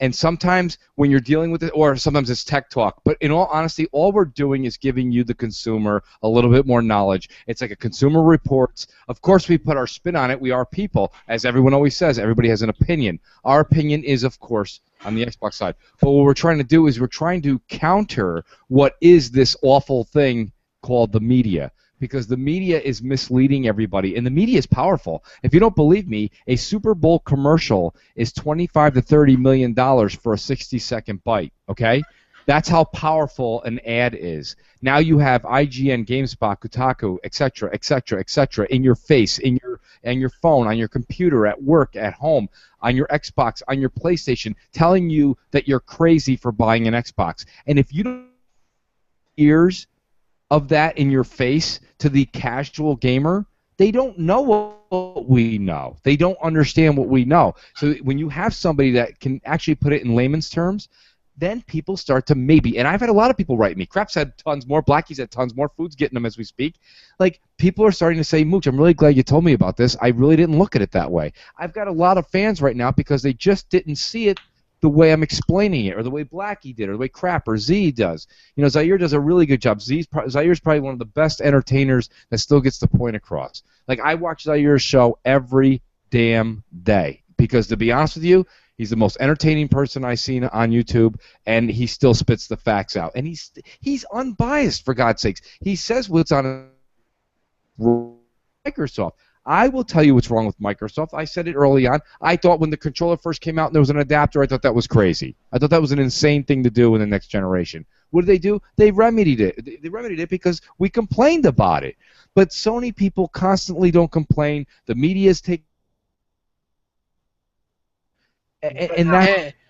There he is. He's back. I thought he was going to auto-tune for us again, but no. The media what? Oh, I thought he was going to auto-tune. Are you there? Are you there, bro? All right. Well, anyway. Oh, well, he's not. But yeah, but I agree with what you were saying, Mooch. I think that it's important for, you know, I would just ask that the Xbox fans kind of open up their minds a little bit. And like I said, you don't need to boycott anything. If you want, like, maybe send a message or write some of these people and just let them know that what's up, you know, that we, you know, and will they take it seriously? Who knows? Who really knows? But at the end of the day, you know, I don't think it hurts to be kind of that way and ask. You know, I think that it's a situation where you get more flies with honey than vinegar. So I think that I don't think that that's something that, you know. And look, if you guys want to say some stuff in the comment section, that's fine. I don't mind, you know, answering a few of the questions or some of the critics or whatever. But yeah, man, congrats to Mooch on his 1,000 subscribers. If you guys have not subscribed yet, what is it? Is it the Mooch 78? You can't hear me probably. Of course, the one time you asked me to do something, I bought out. Yeah, dude, I just thought you were auto-tuning, dude. Yeah, the Mooch 78. Man. Yeah, you guys can check out the Mooch's channel. It's pretty good. I want to ask you guys a question real quick. The Xbox One supposedly underpowered, right? Can't do graphics. Can't do that, right? Although, have you guys heard of this C-Graph Awards, right? They do these every year for best graphics on a console and things like that. Last year, Rise, Son of Rome won their award for best console graphics. You know what won this year? What's that? Quantum Break. It won, boy. Right. It won best console graphics and it won best rendering technology, right? So, and you know what? Guess what game it beat out? Horizon. Horizon. So again, PS4, quote unquote, 50% more fucking powerful, yet continually gets beat out and doesn't have a game that looks as good as Rise or Quantum Break. And I even said this to my boy Warrior Ward, who unfortunately, because he lives in Colorado and he's smoking all that legal marijuana, and there's a time difference, so he doesn't get off till later. But when we, I don't know if you guys saw the uncompressed Quantum Break footage, which, you know, anytime you guys watch the feeds from like Gamescom or whatever they show you on YouTube, all that stuff is compressed horribly. My videos, I gotta compress the hell out of those things, or otherwise it would take me 8 hours to upload a 4-minute video. As it is, it takes me an hour and a half, 2 hours to upload a you know, a video in 1080p, and that's compressed quite a lot. So an uncompressed video to watch it, and it just looks beautiful. And I saw this and I said, hey, Wari, Rise, Son of Rome has been dethroned as the best-looking console game. Quantum Break's going to take the cake. And because have you guys seen all the stuff that's going on at the same time? And this game still looks so damn good. All the particle effects and everything that's going on, I think that it looks amazing. I mean, I'm blown away by this game, and I think people are starting to really take notice. I hope people don't take notice just because of the graphics, because Remedy is one of those developers that does graphics and story really well. Yeah, and I think I've already said on BGST that I'm over. This is a bold statement, but Quantum Break is my 2016 game of the year from what we've seen. Oh yeah, absolutely, hands down. It's going to be Rise of the Tomb Raider, the 2016 edition, because it's going to be on the PS4. No, that's a 360 port. Sorry, Food.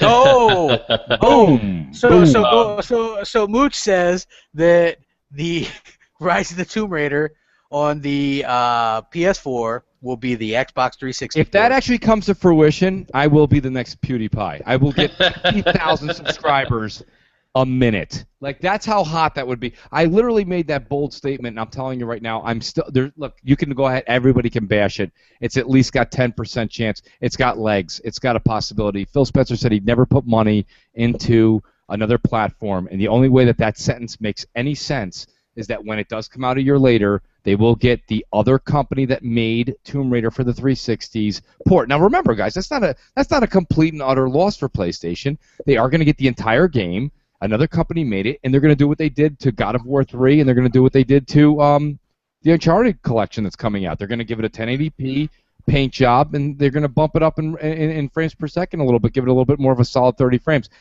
That's not an outlandish thing to say. You want to hear an outlandish thing to say? I went to Best Buy and I bought Gears, right? And I said to the guy, I said, "Hey, did you pick this up yet?" And he said, "Nah, I got a PS4." I said, "My condolences." And he said, No, I love it very much." I said, "But you don't have any games to play." He says, he says, "I have Bloodborne." And I was like, "Bro, don't talk to me about soccer cars either, because that's all you're gonna be able to mention." And then he said, "Well, yeah, what games do you have?" And I listed off all the games we got coming up. And he says, "Oh yeah, well, Tomb Raider, that's going to be really good, but I'll be able to play that next year, and then next year's is going to have all the DLC for free and all the extra things for free. So I'm excited to play it on the PS4 next year." I have a question. What's a PewDiePie? PewDiePie is like the #1 YouTuber in the world. He made $8 million. Oh, okay, gotcha. I mean, I think I heard his name different before. I don't know. I've never watched him. I don't watch him either. I've never watch seen anything. him, but yeah. I know he made $8 million last year, so it's not a bad well, thing. yes, hell, sign me up for that gig. You know what I'm saying? It's like, We love there's so much misinformation about like YouTubers. I guess like everybody thinks that if you have a YouTube channel and you get some views, you get like a ton of money. No. Like, and it's not like that at all. I guess if you're like the angry video game nerd, who's somebody who is, I do watch, and he gets a lot of views, or Angry Joe, I guess when you got like millions of subscribers, I'm sure you get. Once you hit the million mark, you make good money. Yeah, I'm sure you get a lot of. But just to get you guys in on the know, it's not a bunch of money. It's not about the money. I've only been actually monetized on this for about a year. So it's not even something, and it's very seasonal from what I've seen. Like, I guess during the holidays it picks up, but for the most part, it's not something that does incredibly well. It's not like a career. It'd be stupid to try to think that it is. I think that what I do is it comes out with. You get something enough to get a game or whatever. I'll maybe buy a game that month that I wouldn't have got normally. I'll take a risk with that money with a game. You know what I mean? It's not something that that I would have normally probably got. I'm hoping to get big when next year, not this year, but next December, you'll see me on the Gaming Awards when Jeff Keighley introduces me as the only YouTuber to predict the 360 version ported to the PS4. The Mooch 78. Come on out and present with iJustine. Well, dude, oh my God, yeah. What does she do again? I forget. Well, I forget. He presented last year with Boogie, so I'm an upgrade. Trust me. Oh, dude, I'm not doubting it, dude. Boogie, the king of the King Pony. Guy's gonna be viewed by 1 million people, and he wears an Arizona T-shirt.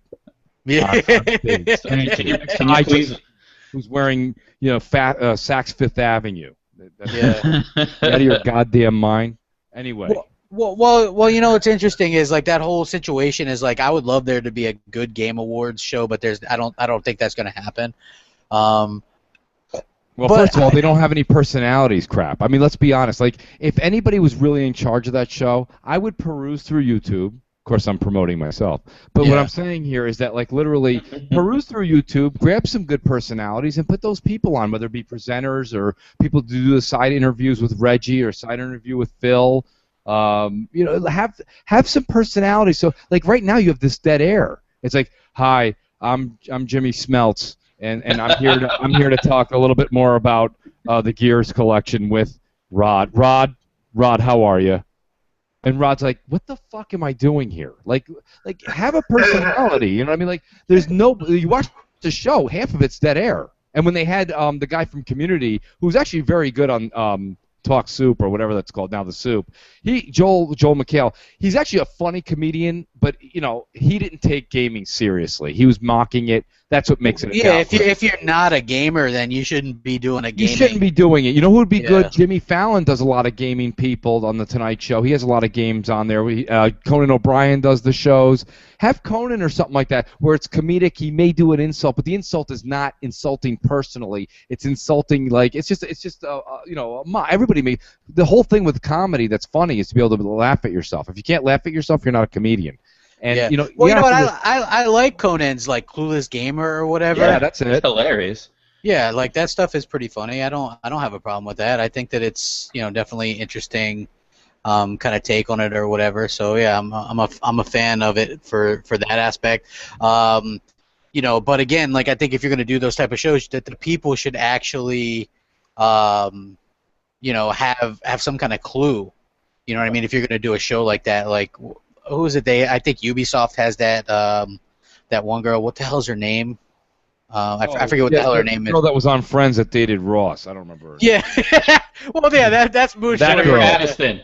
Yeah. No, the other one. Aisha Taylor. Aisha Tyler. Yeah, that girl. Yeah. I mean, at least she games a bit. You know what I mean? But like, it's like that I Just Eat chick. Like you, Mooch. I've asked her. I was like, what in the world?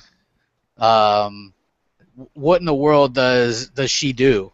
I don't understand it. Like, what does she do? Who Aisha Taylor? I mean, here's the thing. She plays a little bit. I think she definitely games. She was on the Game Over Greggy show with Greg Miller, which, God Almighty, if I was her agent, I would have been like, this is going to kill your career. Literally, this will kill it. But like, so she went on there. She does games. She does represent Ubisoft. Which, you know what? Hey, I actually applaud that because. That's something that I think the gaming industry needs. They need to have somebody that's not. Don't go get an A-lister. Like when what's his face came out when Jack Bauer came out last year. There, what's his name there? The guy who played Jack Bauer on 24. He's Kiefer Sutherland. Kiefer Sutherland. When he He's came the new out, Solid listen, Snake, by the way. Yeah, that doesn't help me want to go get that game. But listen, like he comes out. You can see this guy's never. If you showed him two controllers, Xbox One and PlayStation 4, you're like, which one's which? He only has a 50-50 chance. Guarantee you he gets it wrong. He has no idea that the X is Xbox. That's the sad part too. Like if you look, like a lot of these times, these people will hire the flavor of the month for TV shows or movies, right? If you look at one of the things on Batman Arkham Knight. I know you haven't played it, but the guy he was in Breaking Bad, not one of the main characters. I didn't even like that show, to be honest with you. I never finished watching it. I'd probably get some hate for that. It wasn't. I just couldn't. It wasn't as good as people tried to make it out to be. So, he was the bald-headed guy, but not the main guy. So whatever. But you know what I mean? But anyway, he ended up doing the voice of Commissioner Gordon in the newest Batman, and I thought his lines were terrible. Yeah. You know what I mean? It's like they keep same thing happened to Peter Dinklage with oh my God. Yeah, Wizards on the Moon. Yeah, you know what I mean? Yeah. Yeah, I mean it was terrible, and so they're replacing it, and I'm happy about that. I think that stick it. There's a reason why voice actors and regular actors are completely different. And I think that keep the voice actors doing their own thing. Like I'm a fan of that. You know what I mean? Like Kevin Conroy, to me, he sounds much more like Batman. I recognize him as Batman way more than say Christian Bale. Like I hated Christian Bale's Batman voice. Oh, how dare you! It was like he had like the worst voice. Swear to me. Shit was horrible. Yeah, it was terrible. I mean, like. It's terrible. Yeah, like listen, I like those movies, the first two anyway, but the third one I didn't really like. We're like totally off subject now. I always said I should do a like a entertainment kind of thing too, because I'm really into like all the superhero stuff and all that stuff. Mondays I'm gonna be covering Walking Dead stuff. Are you into that? I don't watch Walking Dead anymore. You know what? I watched the first few seasons of that, and then it started getting kind of bad for me. I stopped watching. There was an episode where Rick and the governor were just sitting at a table the whole episode and talking. I'm not gonna lie to like, you. That's the third season. That's the third season. I was like, season what is ever. the world is going on with this show? You know what I mean? Like the first couple seasons were great. The third season was the worst season, but I mean, in all honesty, it is a great show. Oh, I'm sure it is, but you know, like I said, like a lot of times I don't really, you know, I'm not. I have a lot of different thoughts in people, and it's not me trying to be shocking. Like, look, I'm a Star Wars fan, but guess what? A lot of people are shocked that I like the newer trilogy, Episode 1, 2, and 3, way more than 4, 5, and 6, and that's like blasphemy to people, right? Yeah. But growing up, you know, I'm not old enough to have seen those ones in the theater. There was a kind of thing. That's why people didn't like the newer ones as much, because they were a certain age, maybe kids when the old ones were out, and there's that awe factor when you see it, and then they see these new ones, and they're going to find reasons to bitch about it, right? Right. For me, I saw Episode 1 in the theater, and I'm like, holy shit, this is amazing. You know what I mean? And that's what hooked me in. Then after I started liking that, I could go back and enjoy the older ones for what they were. I'm not gonna lie to you, Crap. I will not ridicule you for that, because I think your point is valid. But I mean, I am the complete opposite. Like that's fine. Yeah, you know, 4, hey, 5, look, and 6. I've come to say this, right? I'll say Return of the Jedi, or I mean, Empire Strikes Back is really good. Like I like that one a lot. Episode 4 is like a sleeping pill to me. A New Hope, the first one, it's very boring. Episode 6, Return of the Jedi, I like it, but I hated the whole fact that. Well, okay, I'll make you feel better, Crap. My order of preference, and it doesn't need to go through all of them, but I liked 4, 5, 3, then 6, then 1, then 2.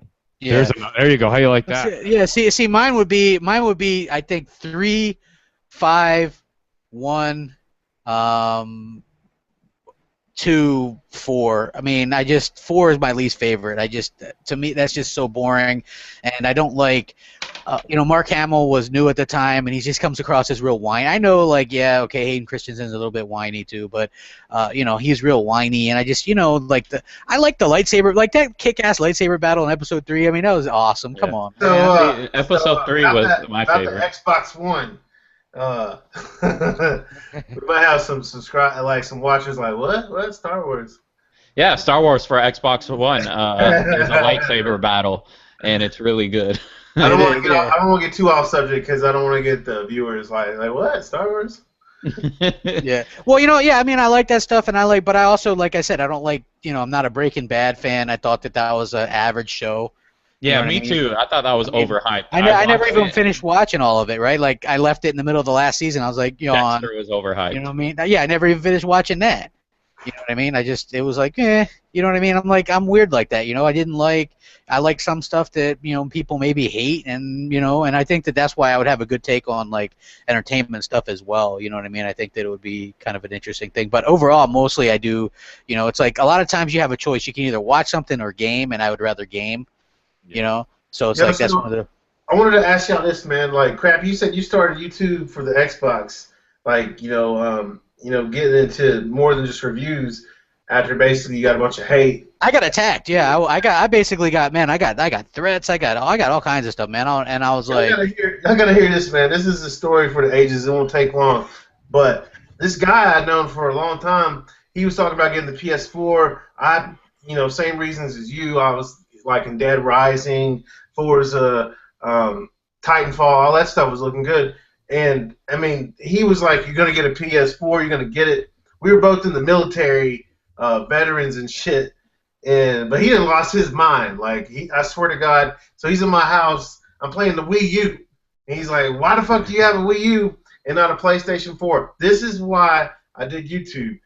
This dude lost his shit because I had enough money to get a Wii U and then buy a PS4. I proceed to tell him about Sony's financial situation and pull out my laptop. This idiot, okay, this ass pirate, I don't like to use that on these podcasts, was like, the internet's a lie. That's just a lie. What is Yahoo Finance? You're just a liar. You're a college liar.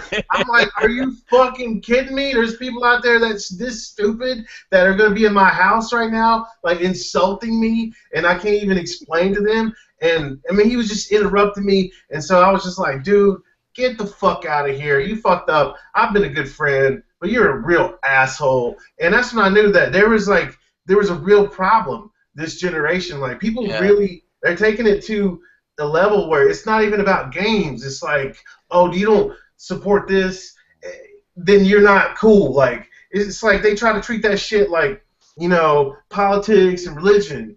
It's this is fucking video games. Nigga, all they know is fucking eating mushrooms and fucking saving princesses. Do not take this shit that serious. I like Gears of War. I don't want indies. I didn't get no $400 or $500 console to play fucking Resogun and Fat Princess. That to me is fucking stupid. That's I said, let me take it upon myself to go on YouTube and to connect with people. And I'm telling you, like, I don't know, like when I did the first podcast, you know, I had a few more subscribers, and I've been lazy. I mean, I don't do a lot of videos. I started doing a lot of videos, but I really just kind of, you know, whatever. But then I was like, well, fuck it, I'm gonna really do this. And so, I mean, I'm telling you, a lot of people, they appreciate us, and as long as you're consistent, they're gonna check you out, because it's too much bullshit, man. But that's why I started. It is, you know, there's probably people that you know, there's so many misconceptions about it. You know, like YouTube, like they think you make a ton of money or whatever. And you know, look, I never claimed that I had a big channel. I don't. You know, I'm a small fish. I have a little bit of a following, but people will try to discredit you or make up things that, oh man, you're a liar or this. Here's the funniest thing, right? Like, and they probably do that to you, and they'll do it to you, Mooch. You come out, you'll read something, right? Something comes across the wire. Oh, so you do a video on it. Then it turns out that was wrong, right? And then people will blame you, like you were the one that lied the whole time. You know what I mean? You wrote it. Yeah, like I wrote it, right? Like I think one time I did a video about the resolution of Dragon Age Inquisition being 900p on PS4 and Xbox One, which I got from a source and linked it, right? And as you guys know, and Mooch specifically knows this, how I do my videos, right? I don't every day sit there and make a new video. I don't. I have a day off. I do a bunch of videos. I knock them out for the most part. I schedule them to go up, and they go off, usually when I'm at work, right? So this video goes off, and then it happens to be while I'm at work, it comes out that information was wrong, that the developers were misquoted or whatever. So the next day in that video, I said, hey, my bad. They corrected themselves. It's going to be 900p on Xbox One, 1080p on PS4. Boom. No problem. People went off like forever on that. Like, crap, you're such a liar. You said 1080p or 900p on both. I was like, Jesus Christ, not only did I take an article and list it in a description, but then I apologize for it in the next video. You know what I mean? It's like these people take this thing way too seriously. And you have people, what the hot thing is on YouTube right now, which absolutely blows me away, is people worrying about, you have YouTube police, first of all, where you have gaming, quote-unquote, gaming YouTubers that talk more about other men than anything else. Talk about other men more than anything else. Think about that. That is absolutely ridiculous to me. Oh, let's check their gamer score. Let's check their trophies because they're a quote-unquote fake gamer. Dude, if you play any game, you're a goddamn gamer. I don't care what it is. You know what I mean? I don't think that it's anybody's right, or I don't care. This may be, people might think it is sticking up for one person or another.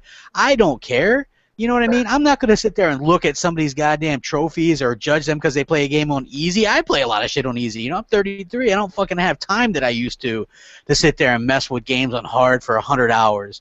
You know what I mean? Jump in real quick, man.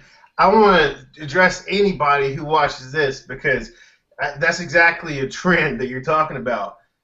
I got that Battlefield 4 helicopter on lockdown. I got that Warhawk footage, that Halo footage.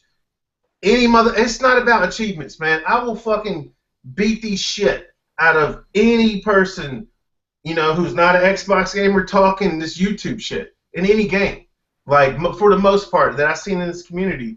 And that bugs the fuck out of me, man, because I get it too. It's like, how do you see me flying this helicopter or playing Halo or doing any of this stuff, and it crosses your mind that somehow I'm not a gamer, but you're coming from a channel where they literally are in a podcast talking about men for as long as we're in this podcast right now. That to me blows my fucking mind. I come from an era where that shit is not acceptable, man. You're not a man if you're sitting there talking about another dude. It's an old saying that great minds talk about ideas and the lowest minds talk about people.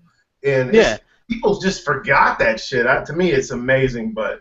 Yeah, I know who the real gamers are. well, you know, and it's like you, Blackie. Like, I know you have some back and forth with people, and that's fine. That's not my thing. Like, I don't care if people do that, but it's like you're not going to sit there and do it every video. You know what I mean? It's like some people literally that's all they do, and that's like, you know, that's annoying as hell. You know what I mean? Like, look, like if you know, going back and forth with people, you know, when somebody's like, and this to me is funny as hell. But they're like, this dude's threatening to kill my family with a gun, and my solution is to do YouTube drama videos of, you know what I'm saying? That's your solution. Like, to me, it's not going back and forth, but I get so many people who are like, don't shoot me and all this other shit. And I'm like, it's like, man, I got a 3.8 GPA. Can take the LSAT anytime. I have my books. I'm a good candidate for law school. We're going to get my master's. And I just don't understand how stupid somebody is to just hear some shit off the internet and be like, oh yeah, this dude's saying you're doing this on a severe level of saying, you know, you're gonna kill somebody's family, but you know they're gonna do YouTube drama videos and they got 200 videos dedicated to fucking next gen. To me, that shit is dumb. So yeah, finally I was like, man, this needs to be said. My channel's growing. And I don't know, man. Yeah, you know, and I think that bothers people, like when they see channel like Mooch, right? He put up his channel, 1,000 subscribers, doesn't do a damn video, right? That bothers people. And I said, Mooch, guess what? Mooch is going to be the next big thing. Why? Because like you, Blackie, you speak your mind, you speak well. You know what I mean? You have that going for you. The intelligence thing is there, and I think that worries people because before I started doing like the mostly like pro skewing Xbox videos. It was instant just hate for doing that. Now you see pro Xbox stuff pop up. It's not like the cool thing to hate on Xbox all the time now. Like Xbox fans and YouTubers can hold their own, you know. And I think that you know, you doing that and certainly Mooch being able to do that says a lot. You know what I mean? There's not the pushovers or anything because I mean you fight and you fight back. You know what I mean? It's like, and Xbox has fought back, and you know the YouTube community has continued to grow, and I'm really excited to see what happens, and that's why I was like, hey, get you on the show. I tried to get Dealer Gaming on the show, but there was something wrong with the connection or something. I'm hoping to have him back here eventually. I fixed like the NAT settings and stuff like that. That could have been preventing him from getting on the show. But you know, like I'm all about helping the Xbox community out or whatever. But I don't worry about like the haters because there's so much misconception. Like Mooch, right? They're like, oh, Mooch is botting subs, right? Because he hit 1,000.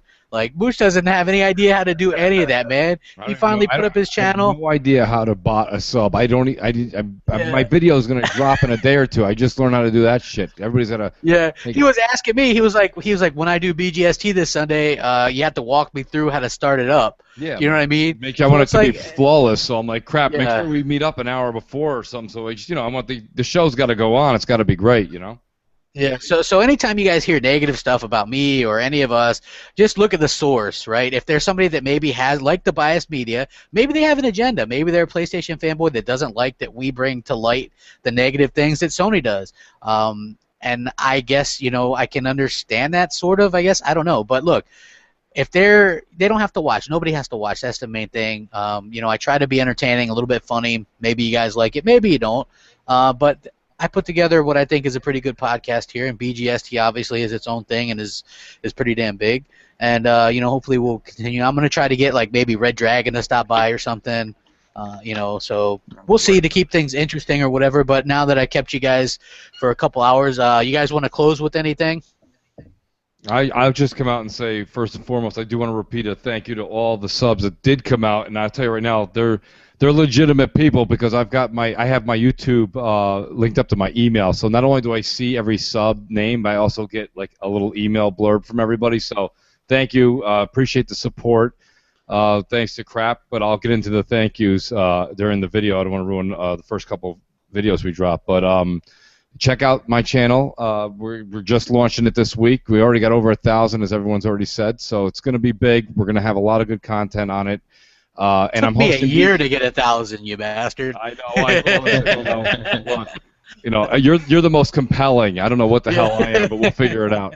But I'm hosting BGST, so please do subscribe if you're a fan, and I will make everybody will be entertained and very satisfied. So thank you, and I appreciate it. Only in America. Only in the USA. I just wanted to thank everybody who gave us an opportunity to, teach them something new or tell them the truth, and you guys gave us that chance, and you guys have been informed. I appreciate it. In a very monotone kind of way. What up, Blackie? What up, Blackie? What do you got? Anything else to say? Yell it from across the hallway? I'm gonna yell it right here from across my desk.